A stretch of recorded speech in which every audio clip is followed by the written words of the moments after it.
അപ്പം ഞാൻ വന്നിട്ടുള്ളത് നല്ല ടേസ്റ്റുള്ള മാങ്ങാ വിഭവമായിട്ടാണ്. അപ്പോൾ ഇതിനു വേണ്ടി ഒരു പാത്രത്തിൽ വെളിച്ചെണ്ണ ഒഴിച്ചു കൊടുത്തു. ഇഞ്ചിയും പച്ചമുളകും കൊത്തി അരിഞ്ഞത് ഇട്ട് കൊടുത്ത് പച്ചച്ചവ മാറുന്ന വരെ ഇളക്കി കൊടുത്തതിന് ശേഷം മാങ്ങ നീളത്തിലരിഞ്ഞ് വെച്ചത് ഇട്ട് കൊടുക്കുക. ഒരു 1/4 ടീസ്പൂൺ മഞ്ഞൾപ്പൊടി, 1 ടീസ്പൂൺ മുളക് പൊടി ഇട്ട് കൊടുക്കുക. പിന്നെ ആവശ്യത്തിന് ഉപ്പും ചേർത്തി കൊടുക്കണം. നല്ലോണം ഇളക്കി യോജിപ്പിച്ചതിന് ശേഷം ഉപ്പിട്ട് കൊടുക്കണം. 1 ടീസ്പൂൺ ഉപ്പിട്ട് കൊടുത്തു. വേണമെങ്കിൽ പിന്നീട് ഇട്ട് കൊടുക്കുക. മുളക് കൂടുതൽ വേണമെന്നുള്ളവർക്ക് മുളക് കൂടുതൽ ഇട്ട് കൊടുത്താൽ 3 അച്ച് ശർക്കര ഇട്ട് കൊടുത്തിട്ടുണ്ട്. അത് നല്ലോണം ഒന്ന് അലിഞ്ഞ് കിട്ടണം. പിന്നെ ഉലുവ കടുക് വറുത്ത് പൊടിച്ചത് 1 ടീസ്പൂൺ ഇട്ട് കൊടുക്കുക. നല്ലോണം ഇളക്കി കൊടുക്കുക.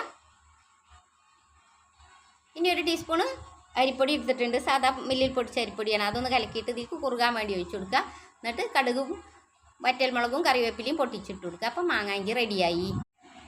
അപ്പം ഞാൻ വന്നിട്ടുള്ളത് നല്ല ടേസ്റ്റുള്ള മാങ്ങാ വിഭവമായിട്ടാണ്.